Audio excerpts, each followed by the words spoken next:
Hello everyone, welcome back to the lecture series on PLC programming. So in example number 4, we're going to draw the ladder diagram for this question and how do we draw it and how do we approach these type of questions is what I'm going to explain in this video. So at the first place, let us go through the question and try to correlate with what is our requirement all about.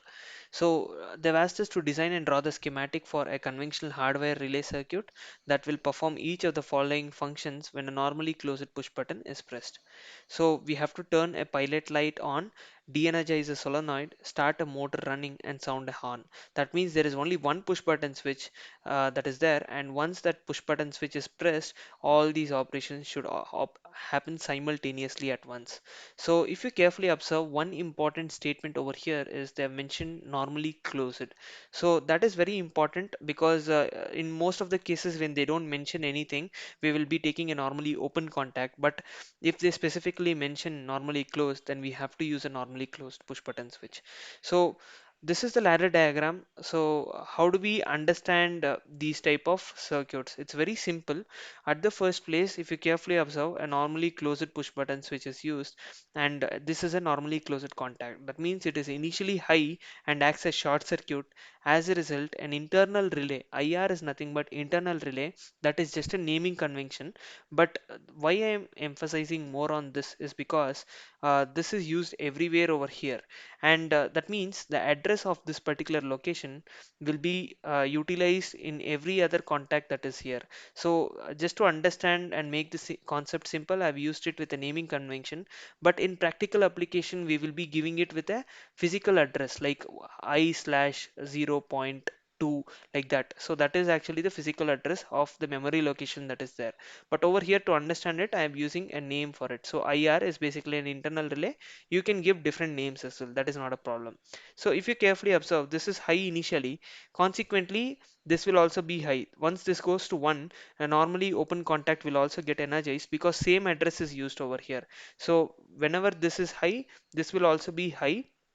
Consequently, solenoid which will initially be turned on. So now if you observe, solenoid is actually energized, and now when I press the push button switch, what should happen? All these conditions should be satisfied.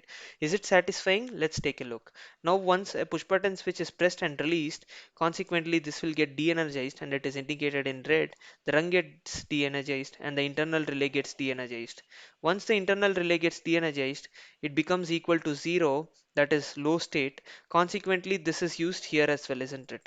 As a result, this will get de-energized, the rung gets de-energized, the solenoid will be de-energized. So this condition of de-energizing a solenoid is done. So this is 0. So this IR became equal to 0 because it was a normally open contact, isn't it? So now these are actually normally closed contacts. So when this is 0, this will become equal to 1. As a result, this will also be equal to 1. This is also equal to 1 because the same address is used. So as a result, it will be equal to 1, 1, 1 over here. And the rung gets energized correspondingly and pilot light turns on. The rung gets energized, the motor starts running, the rung gets energized and the horn actually beeps. So if you carefully observe, the same address is used in different locations and we only have one push button switch which is according to our requirement. And if you observe, once you press the push button switch, you are turning off a solenoid, you are actually energizing a pilot light, motor and a horn. All the four conditions are actually performed once a push button switch is pressed, which is exactly according to the requirement. So this is how we'll be drawing the ladder diagram for these straightforward questions. I hope the concept is clear. In case you have any questions, feel free to reach out by typing in your questions in the comment section below.